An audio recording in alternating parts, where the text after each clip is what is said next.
Praise the Lord. கர்த்தர் உங்களை ஆசீர்வதிப்பாராக. இந்த நாளிலும்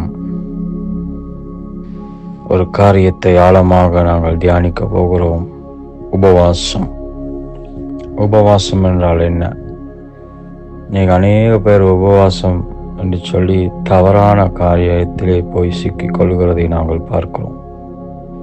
அந்த உபவாசம் என்றால் என்னவென்று தெரியாமல் உபவாசம் நான் இருந்தேன், 40 நாள் இருந்தேன், 60 நாள் இருந்தேன், 100 நாள் இருந்தேன் என்று சொல்லி இப்படியான ஒரு மூடத்தனமான காரியங்களை அநேக கிறிஸ்தவர்கள் நான் உபவாசம் இருந்தேன் என்று சொல்லி உபவாசத்தை குறித்ததான ஒரு தவறான ஒரு சிந்தனையில் இல்லை என்றால் ஒரு தவறான கண்ணோட்டத்தில் வாழ்ந்து தன்னுடைய வாழ்க்கையை இழைத்து கொள்ளுகிறதை தான் நான் பார்க்கிறேன். தன்னுடைய வாழ்க்கையை நாசப்படுத்திக் கொள்ளுகிறார்கள். அதாவது உபவாசம் என்றால் இன்றைக்கு அநேக பேருக்கு தெரியவில்லை. எனக்கு தெரியும், இந்த உலகத்திலே நிறைய கிறிஸ்தவர்கள், அநேக கிறிஸ்தவர்கள் உபவாசம் இருந்து மரித்து போயிருக்கிறார்கள். கேட்டால் அநேக பேர் சொல்வார்கள், நான் உபவாசம் இருந்தேன், எனக்கு 100 நாள் நான் உபவாசம் இருந்தேன், எனக்கு கிட்னி ஃபெயிலியர், எனக்கு ஹார்ட் டிசீஸ் வந்தது, எனக்கு நிறைய சரீர ரீதியாக ப்ராப்ளம் வந்தது, எனக்கு அல்சர் வந்தது, இப்படியாக ஒவ்வொரு காரியத்தை சொல்கிறத நாங்கள் பார்க்குறோம். நான் நிறைய பார்த்துருக்கிறேன் இந்த மாதிரி காரியங்களை. அதனால் நான் சொல்லுகிறேன், உபவாசம் என்று சொன்னால் உபவாசம் கர்த்தருடையது தான் என்றால் ஆண்டவர் நமக்கு வியாதியை கொடுக்க மாட்டார். உபவாசம் இருந்து அல்சர் வராது. உபவாசம் இருந்து நோய்கள் வராது. நோய்கள் இருந்தால் உபவாசம் இருக்கும் பொழுது அந்த நோய் சுகமாகும். அதுதான் சரியான உபவாசம். ஆனால் இன்னைக்கு அநேக பேர் உபவாசம் இருந்தேன், நான் நோய்வாய்ப்பட்டேன் என்று சொல்லுகிறார்கள். தயவு செய்து இப்படி தவறான கண்ணோட்டத்தில் உபவாசம் இருக்கிறவர்கள் இப்படிப்பட்ட உபவாசத்தை இன்றோடு கைவிட்டு விடுங்கள்.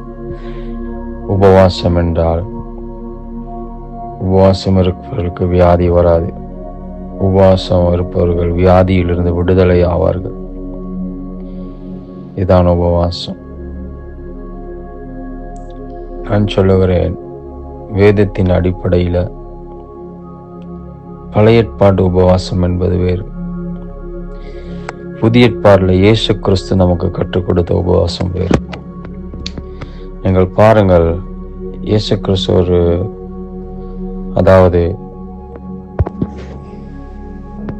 இயேசு கிறிஸ்து வனாந்திரத்தில் அவர் உபவாசம் இருந்து, வேதம் சொல்லுகிறது உபவாசம் என்றால் இப்படியாக லூக்கா 4வது அதிகாரம் 2வது வசனம் அருமையாக சொல்லுகிறது. பரிசுத்த ஆவியினால் நிறைந்தவராய் அவர் ஆவியானவரால் வனாந்திரத்துக்கு கொண்டு போகப்பட்டார். 40 நாள் பிசாசினால் சோதிக்கப்பட்டார். அந்த நாட்களில் அவர் ஒன்றும் புசியாதிருந்தார். அந்த நாட்கள் முடிந்த பின்பு அவருக்கு பசி உண்டாயிற்று. அருமையான தேவ ஜனமே, இது நன்றாக புரிந்து கொள்ள வேண்டும். அவருக்கு பசி உண்டாயிற்று என்று வசனம் போடுவது. அவர் பரிசுத்த ஆவியினால நிரப்பப்பட்டு உபவாசத்துக்கு ஆண்டவர் பரிசுத்த ஆவியினால் அழைத்து செல்லப்பட்டாராம். நான் சொல்லுகிறேன், உபவாசம் இருந்து நாங்கள் ஏதோ ஒரு நாட்களை தீர்மானித்து நான் 50 நாள் 60 நாள் இருந்து உபவாசம் போகிறேன் என்று சொல்லுகிறது. நானும் அறியாத ஒரு காலத்தில் அப்படிப்பட்ட உபவாசத்தை இருந்தவன் தான். ஆனால் சத்தியத்தை அறியுங்கள், சத்தியம் உங்களை விடுதலையாக்கும்.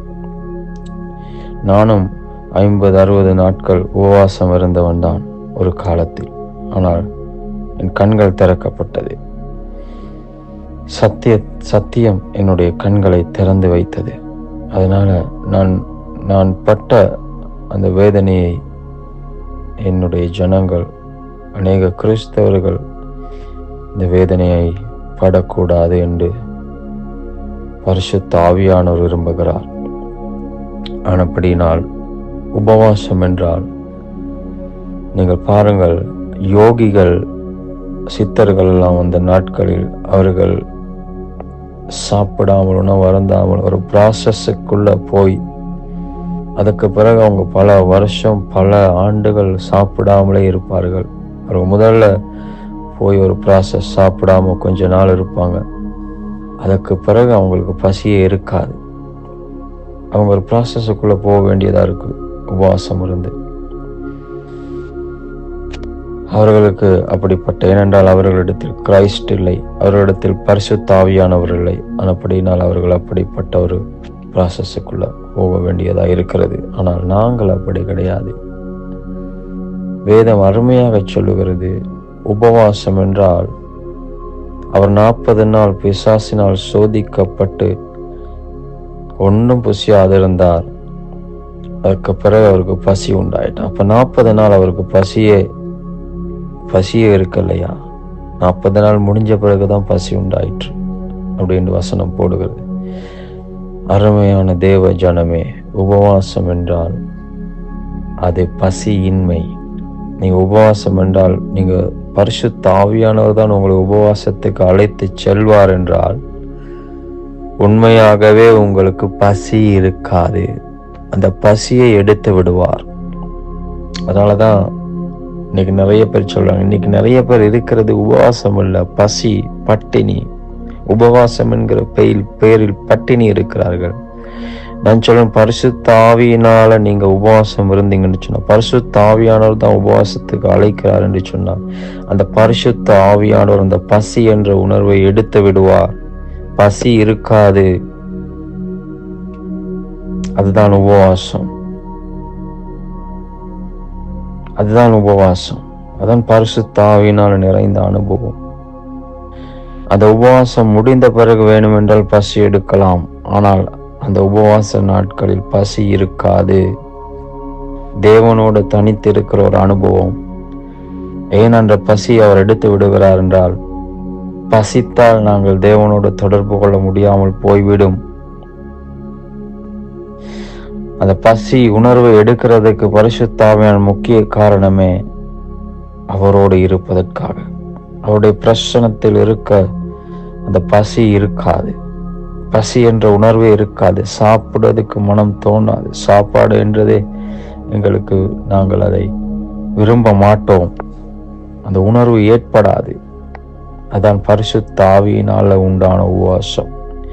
இன்னைக்கு உபவாசம் என்கிற பேரில் அநேகர் பசியிலே பட்டினியிலே வாடிவிட்டு, நான் உபவாசம் இருந்தேன், அப்படி இருந்தேன், எனக்கு இப்படி வியாதி வந்தது, அப்படி வியாதி வந்தது என்று சொல்லி ஆண்டவரை குறை கூறுகிறார்கள்.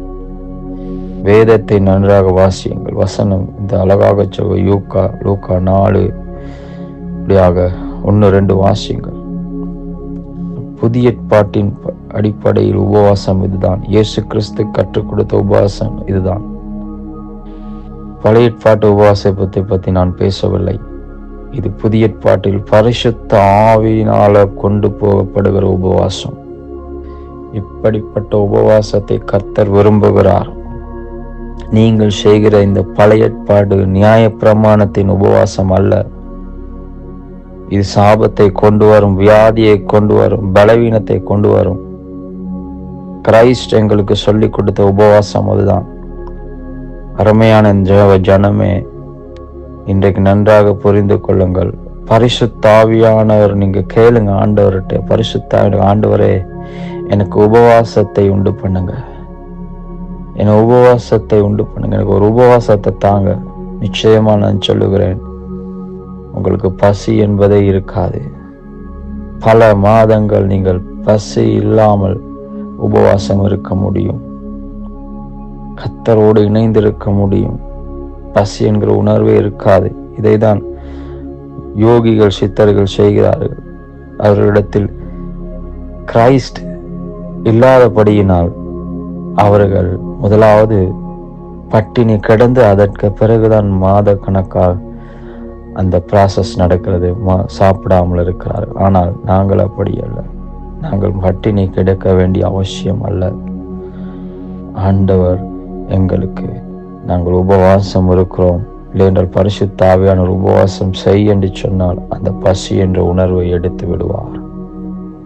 இதுதான் உண்மையான உபவாசம். நான் வேதத்தை திறந்து பார்க்கும் பொழுது எனக்கு ஆண்டவர் கற்றுக் கொடுத்த உபவாசம் இதுதான். இந்த நாட்களில் நானும் இப்படிப்பட்ட உபவாசம் இருந்தேன். ஆனால் நான் உபவாசம் இருந்த நாட்களில் ஒரு நாள் கூட எனக்கு பசி என்கிற உணர்வே இருக்கவில்லை. பசி என்பது எனக்கு வரவே இல்லை. நான் அதை அனுபவத்தினால் உங்களோடு பேசிக் கொண்டிருக்கிறேன். இதுதான் உபவாசம். கர்த்தர் உங்களை ஆசீர்வதிப்பார். இப்படி உபவாசம் இருக்கிறவர்களுக்கு தான் தேவன் வல்லமையான காரியங்களை செய்வார். தேவன் அதிசயமான காரியங்கள் நடக்கும், அற்புதங்கள் நடக்கும், அதிசயங்கள் நடக்கும். தேவனோடு ஒரு அதீத உணர்வு, ஒரு உறவு ஏற்படும். அப்படினால சத்தியத்தை அறிவீர்கள், சத்தியம் உங்களை விடுதலையாக்கும் என்று சொல்லி, இதுவரைக்கும் நாங்கள் செய்த தவறை இனி செய்ய வேண்டாம். ஏனென்றால் அறியாத காலத்தில் ஆண்டவர் அறியாதவரை போல் இருந்தார். ஆனால் இப்பொழுது அப்படி அல்ல. நாங்கள் சத்தியத்தை அறிந்து விட்டோம். சத்தியம் எங்கள் கண்களை திறக்கும். God bless you. கர்த்தர் உங்களை ஆசீர்வதிப்பார்.